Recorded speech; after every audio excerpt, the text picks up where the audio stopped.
একবার আমরা চোখটা বন্ধ করি আর নিজের বেলায় ভাবি যে আমার উপরেই কাফনের কাপড়টা পরানো হচ্ছে।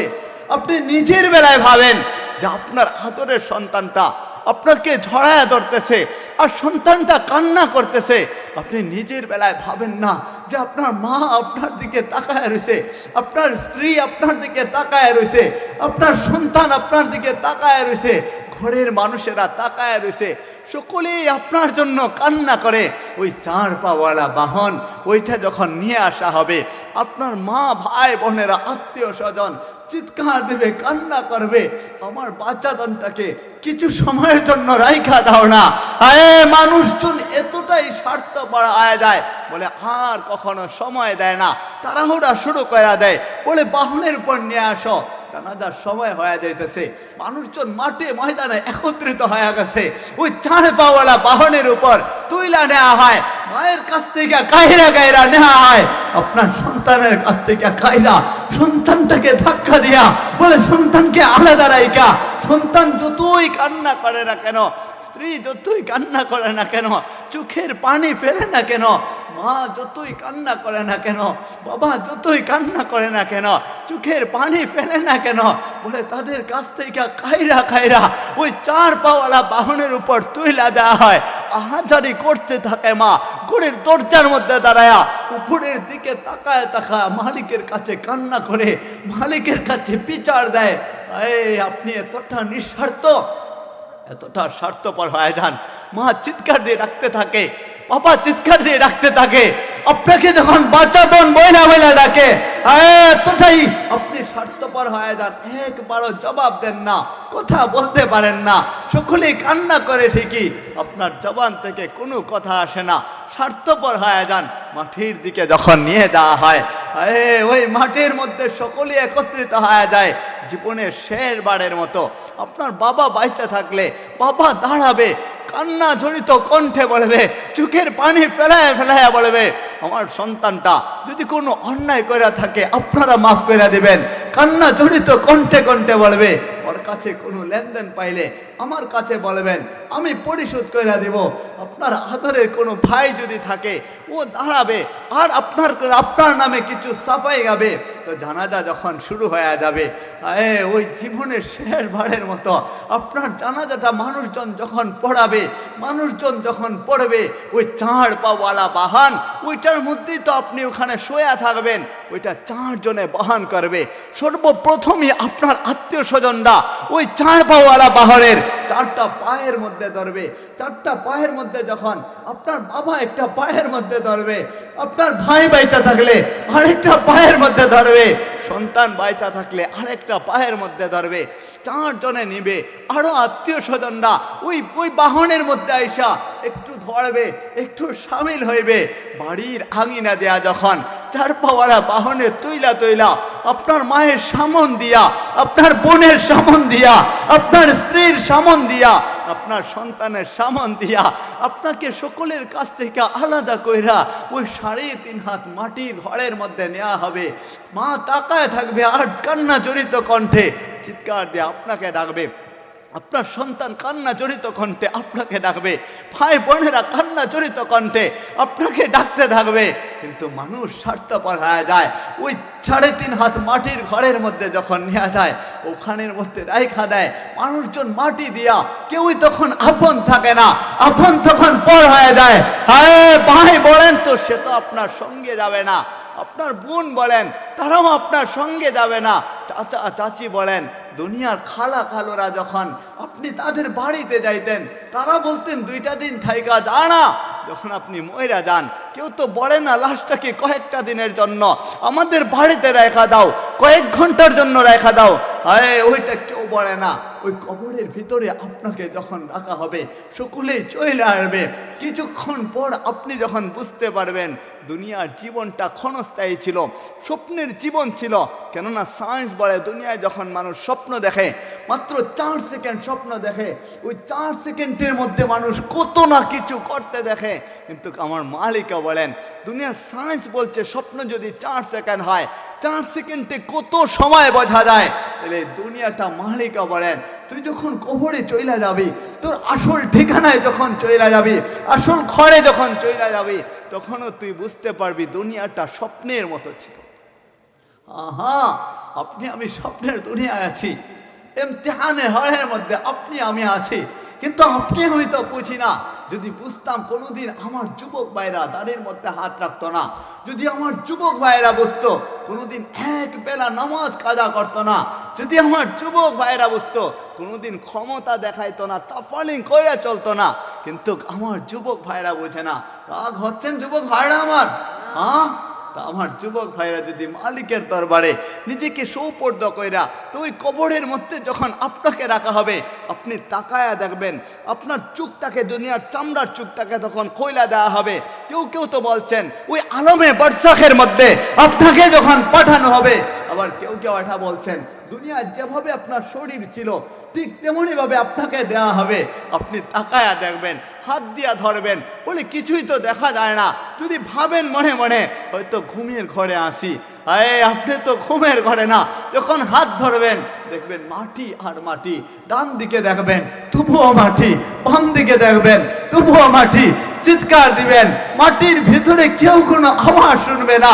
আপনার বাবা যদি আপনার পাশ দিয়া চলে যায়, সেও আওয়াজ শুনবে না। দুনিয়ার বাংলাদেশে থাইকা আফ্রিকার জঙ্গলের ভিতরের খবর নেওয়া যায়, আমেরিকার খবর নেওয়া যায়, স্যাটেলাইটের মাধ্যমে পুরো দুনিয়ার খবর নেওয়া যায়। কিন্তু বাড়ির আঙিনায় 3.5 হাত মাটির ঘরের নিচে আপনার জনম দুঃখিনী মা শুয়ে আছে, আপনার বাবা শুয়ে আছে।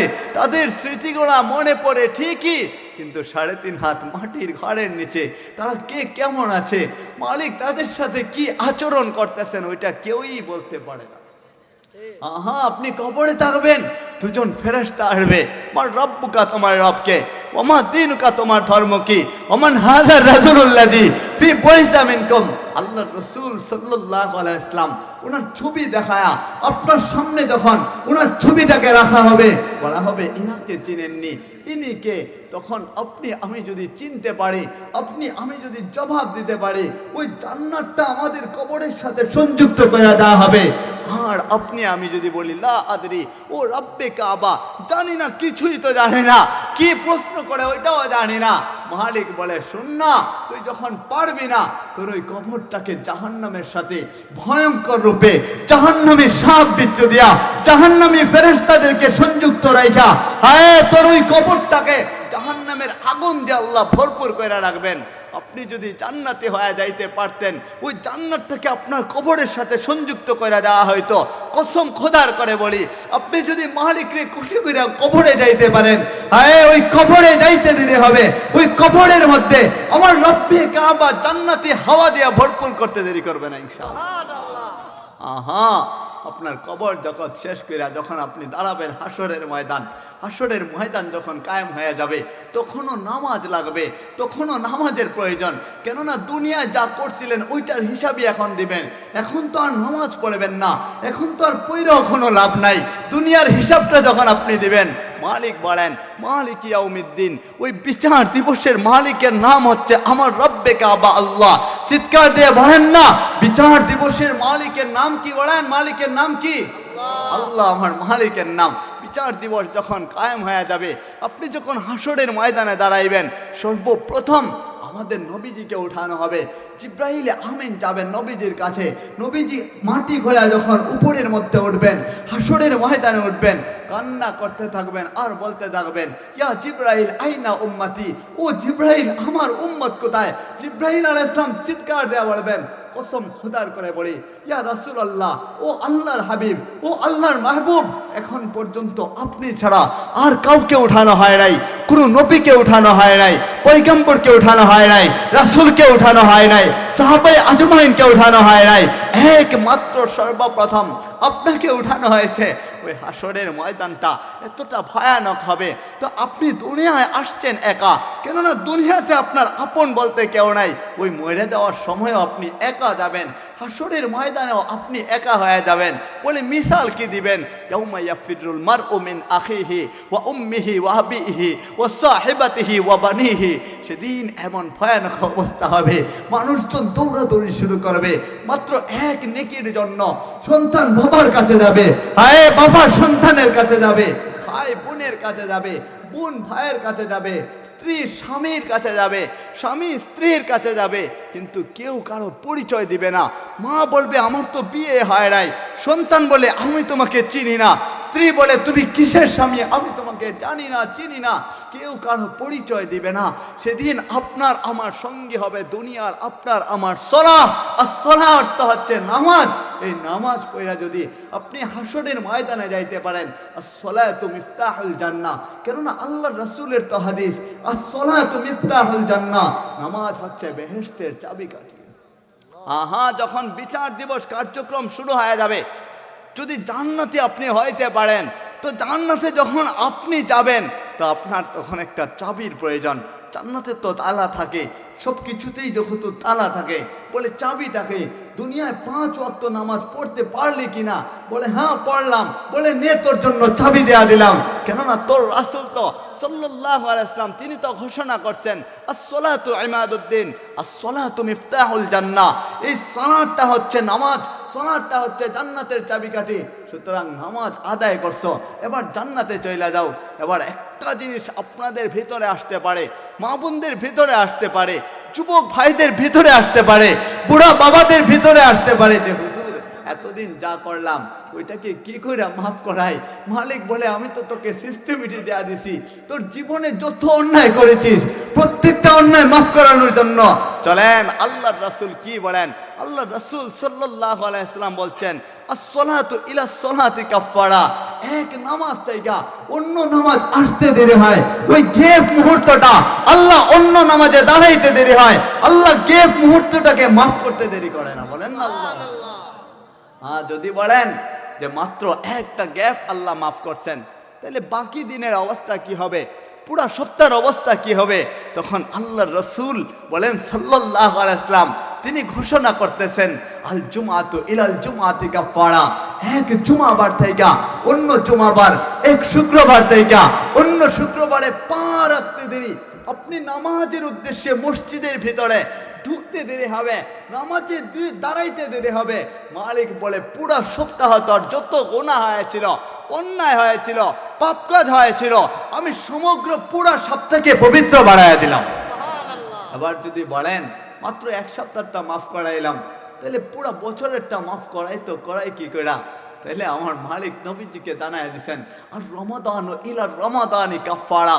এক রমাদান থেকে অন্য রমাদান মাস আইসা ঢুকতে দেরি হয়, আপনি মালিকের দরবারে নিয়ত করছেন, ও মালিক আপনি রমাদান মাস দান করছেন, পবিত্র মাস দান করছেন, খুশির মাস দান করছেন, সেহরি ইফতারের মাস দান করছেন, ও মালিক আমি 30টা রোজা রাখবো। কসম খোদার করে বলি আল রমাদানো ইলা রমাদানি কাফারা। এক রমাদান থেকে অন্য রমাদানে পা রাখতে দেরি হয়, আল্লাহ পুরো বছরেরটা মাফ করে দিতে দেরি করে। সুবহানাল্লাহ। আবার বলবেন বছরেরটা মাফ করাইলাম, জীবনেরটা কি করে মাফ করাই? তো মালিক আওয়াজ কইরা বলে ইউহিব্বুত তাওয়াবিনা ওয়া ইউহিব্বুল মুতাতাখিরিন। আপনি পবিত্র হয়া তওবা কইরা মালিকের দরবারে যখন চোখের পানি ফেলে দিবেন, হ্যাঁ আপনি মালিকের দরবারে চোখের পানি ফেলতে দেরি, মালিক না বলছে তিনি তো গফফার, তিনি তো রহমান, তিনি তো রাহিম, আপনি চোখের পানি ফেলতে দেরি হবে, মালিক আপনার পুরো জীবনের সমগ্র গুনাহ মাফ করে দিয়ে আপনাকে পবিত্র বানাইতে দেরি করবে না ইনশাআল্লাহ। সুবহানাল্লাহ। তাই আসেন আমাদের যা কিছু হয়ে গেছে মালিকের কাছে একবার বলবো, মালিক এত বড় সংসার, এত ঝামেলা সব সামনে নিয়ে তোমার দরবারে আসতে পারি না। রাতের বেলা যখন হয়ে যায় মালিকের দরবারে বলবেন, মালিক এই সব কিছুকে পিছনে ফেলা, এই রাতের বেলায় তোমার দরবারে চোখের পানি ফেলাইলাম, আমাকে মাফ করে দেন না। এখন তো মরে যাব ঘুমের আগে, কেননা ঘুম তো মৃত্যু হয়ে যায়। আকুলতা আনতা গাফুরুর রহিম, আপনি না বলছেন আপনি গাফুরুর রহিম, এই ঘুমের টাইমেও যদি মাফ না করে দেন মালিক, সকালে যদি আমি লাশ হয়ে উঠি, তাহলে আমার কি পরিণতিটা হবে? আপনি আমাকে মাফ করে দেন। ঘুমের টাইমে মালিকের দরবারে তওবা করবেন, আর দিলটাকে উজাড় কইরা আপনি মালিকের দরবারে বলবেন, মালিক আমাকে যে যত মানুষ কষ্ট দিয়েছে, যে যা করেছে সবাইকে মাফ করে দিলাম। শত্রুকে মাফ করে দিতে শিখেন, শত্রুকে মাফ করে দিবেন। আহা, আপনি আপনার শত্রুকে মাফ করে দিবেন, মালিক আপনার শত্রুর প্রতি আপনাকে মহব্বতটা বাড়ায় দিবে। শত্রুর জন্য দোয়া করবেন, মালিক বলে তোরা শত্রু থাকবে না। যদি দুনিয়ায় থাইকাও যায়, আমি হাসরের ময়দানটা উজ্জ্বল বানায় দেব। আপনি যখন দিলটাকে উজাড় কইরা ঘুমাইবেন আর চোখটাকে বন্ধ কইরা পবিত্র বানায়া বলতে থাকবেন, মালিক সকলেরটা আমি মাফ করে দিলাম।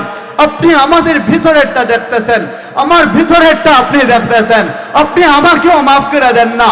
কসম খোদার করে বলি, যদি আপনি সকলকে মাফ কইরা ওই মালিকের দরবারে তওবা কইরা ঘুমাইতে পারেন, ওই ঘুমের মধ্যে যদি আপনার মুডটা হয়ে যায়, ওই মুডটা ঈমানের হালতে হয়া আপনাকে নিয়ে হুড়রা টানাটানি করতে দেরি করবে না ইনশাআল্লাহ। আমাদের মুডটা যেন ভালো হয়, কেননা সকলের মুহূর্ত চলে আসবে। আমরা সবাই সবার জন্য দোয়া করব, সব সময়ই দোয়া করব, উলামায়ে কেরামদের পাশে থাকব। আম্বিয়া কেরামদের ওয়ারিস, ইন্নাল উলামা ওয়ারাসাতুল আম্বিয়া। উলামায়ে কেরাম আম্বিয়া কেরামের ওয়ারিস, নবী ওয়ারিস বানায় গেছেন, ওনাদের সঙ্গে থাকব, ওনাদেরকে সহযোগিতা করব। এলাকার যদি ছাত্র ভাই থাকে, কোনো উস্তাদ থাকে, দারুল হাদিস পড়ুয়া কোনো আলেম থাকেন, যেমনই হয় না কেন, বলে ওনার সাথে সম্পর্ক করব আর বলবো একটু আমার জন্য দোয়া করেন না। আপনি তো আলেম মানুষ, আপনি অনেক কিছু বোঝেন, আপনি আমার জন্য মালিককে বলেন না আমাকে যেন মালিক ক্ষমা করে দেয়। আপনি যখন উলামায়ে কেরামের সাথে সম্পর্ক রেখা দেবেন, আপনার হাসর নাসরটা মালিক চাইলে ওই উলামায়ে কেরাম যদি জান্নাতি হয়ে যায়, আপনার হাসর নাসরটা মালিক ওই উলামায়ে কেরামদের সঙ্গে রেখা আপনাকেও জান্নাতে পাঠিয়ে দিবেন ইনশাআল্লাহ। তাই আমাদের উচিত আমরা আলেম ওলামাদের সাথে চলাফেরা করা। আজকের এত সুন্দর আয়োজন পশ্চিম রঘুনন্দনপুর জামির হোসেন জামে মসজিদ ও আন-নুসরাত যুব সংগঠনের উদ্যোগে, এই তো যুব সংগঠন, যুবকরা অনেক পরিশ্রম করেছেন, তাই না? আমার যুবক ভাইরা অনেক কষ্ট করেছেন, মসজিদ কমিটিরা কষ্ট করেছেন, ওলামায়ে কেরামগণ কষ্ট করেছেন। তারপর আমাদের ইমদাদুল্লাহ ভাই, আপনারা উঠেন না, উঠেন না আপনারা।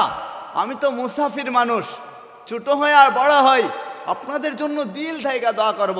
সব সময় তো মুসাফির থাকে, কার দোয়াটা কখন জানি কবুল হয়ে যায়, আর কবুল কইরা মালিক তার নামে জান্নাতটা কখন জানি লেখা দেয়, এটা তো কেউই বলতে পারবো না। যেহেতু জান্নাত কেনার জন্য আসছি, জান্নাতটাকে কি না ছাড়বো, যেহেতু জান্নাত নেওয়ার জন্য আসছি, নিজেকে পবিত্র বানায় এখান থেকে উঠবো। এত রাত অবধি যেহেতু বইসেই আছি, তাইলে মালিক রে ভইলা থাকি তো থাকি কি করে। বলেন আজকের মাহফিলের আয়োজন যুবকরা কষ্ট করেছেন, আমরা মালিকের দরবারে বলবো, ও মালিক, যে সমস্ত যুবক ভাইরা তাদের সংগঠনের জন্য, মসজিদের জন্য, কোরআনী মাজমার আয়োজনের জন্য আজকের মাহফিলের আয়োজন করেছে, মাজমার আয়োজন করেছে, পবিত্র বানানোর জন্য মাজমার আয়োজন করেছে, ও মালিক প্রত্যেকটা যুবককে আপনি পবিত্র বানায় দেন, বলুন না আমিন। ও মালিক সকল যুবককে আপনি দেখা নেন, তাদেরকে দাঁড়িয়ে রাখার জন্য তৌফিক দান করেন, বলেন আমিন। জুড়ে বলেন না আমিন। মালিক আমার যুবক ভাইদেরকে খালিদ বিন ওয়ালিদ রাদিয়াল্লাহু তাআলা আনহুর মতো বানায় দেন, বলুন আমিন।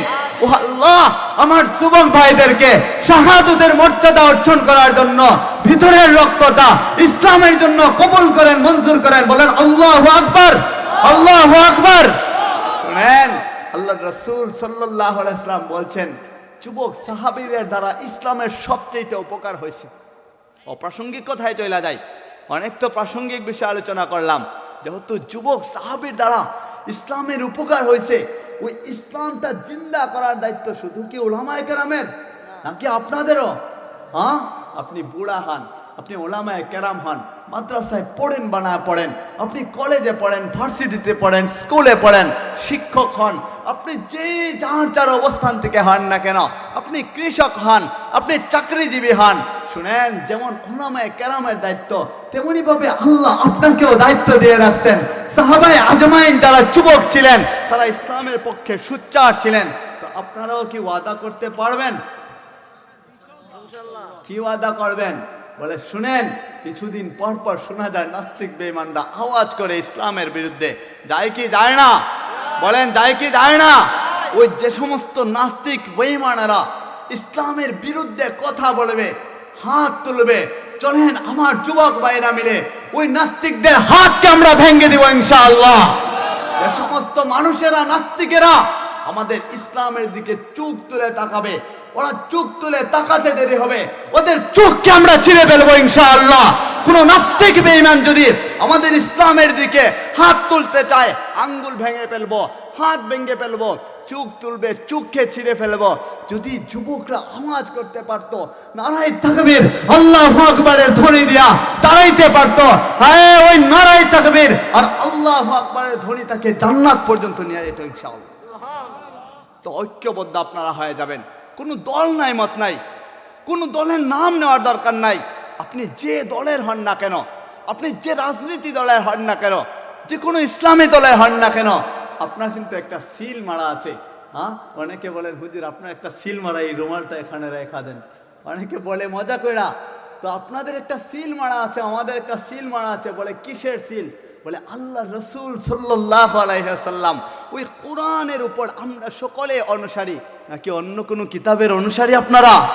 বলেন আপনি যে দলেরই হন না কেন, কোরআন কিন্তু আমাদের একটাই, কথা বলেন ঠিক কিনা? ইসলাম কিন্তু আমাদের একটাই, কথা বলেন ঠিক কিনা? পতাকা কিন্তু আমাদের একটাই, লা ইলাহা ইল্লাল্লাহু মুহাম্মাদুর রাসূলুল্লাহ। বলেন না আল্লাহু আকবার। আমাদের ধর্ম একটাই, ইসলাম ধর্ম। সুতরাং নাস্তিক বেঈমানরা আমাদের বিরুদ্ধে কথা বলবে, আমরা তাদেরকে ছাড়া দেবো, এটা কখনোই হতে পারে না। যুবকরা অগ্রাধিকার নেবেন। এলাকার মধ্যে যুবকরা একটু টুপিটা মাথায় দিয়া এলাকার মধ্যে দৌড়াদৌড়ি করবেন। এতদিন নামাজ পড়িস নাই, এই যে 27 নভেম্বরে ওয়াদা করে আসলাম না, আজকে থেকে নামাজ ছাড়বো না, দে না, আজকে থেকে ওয়াদা সত্যি করে নিলাম, আমার মালিকের আমি হয়ে যাব। আজকে থেকে নামাজ পড়া দেখি না মালিক কেমন আমাকে ভালোবাসে, কেমন নামাজে মজা পাওয়া যায়। হায়, আপনি ওইটার নিয়তে অন্তত নামাজের দিকে আকৃষ্ট হয়ে যান, দেখবেন কেমন মজা লাগে, দুনিয়ায় মজা লাগবে, মসজিদে যেতে মজা লাগবে। নামাজ না পড়লে ভিতরটা ফাইটা যাবে, বলে আজকে নামাজ পড়তে পারি নাই। নামাজে দাঁড়াবেন, কসম খোদার যদি আপনি অভ্যস্ত হয়ে যান নামাজের মধ্যে, তাহলে ওই নামাজে না দাঁড়াইলে আপনার ভালো লাগবে না। নামাজে দাঁড়াইবেন, শান্তি পেয়ে যাবেন। যত অশান্তি আসে না কেন, নামাজে দাঁড়াইতে দেরি, আপনার ভিতরটা শান্তি হইতে দেরি না। মালিক আমাদের সকলকে যেন 5 ওয়াক্ত নামাজি বানায় দেন। চিৎকার দিয়ে বলুন আমিন।